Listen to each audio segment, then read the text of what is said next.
ఈరోజు నా 2 చేతులు జోడించి మీకు ఒక మాట చెప్తాను. మనుషుల మీద ఎప్పుడు ఆధారపడద్దు. ఎందుకంటే వారు ఏ సమయాన్ని మారిపోతారో మనకు తెలియదు.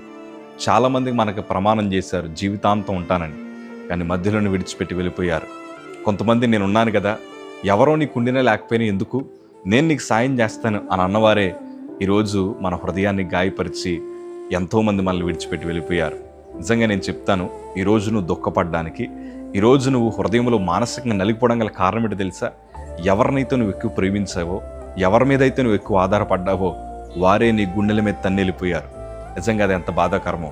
అందుకే భక్తులు అనుభవంతో రాస్తున్నారు, మనుషులను నమ్ముకున్నట్టు కంటే, అధికారులను ఆశ్రయించట కంటే యెహోవాను ఆశ్రయించటం మేలని అన్నారు. ఎందుకంటే మనుషులు మారిపోయినా, అధికారులు మారిపోయినా మన ప్రభు ఎన్నటికీ మారని దేవుడు. ఆయన మనకి సహాయము చేసే దేవుడు.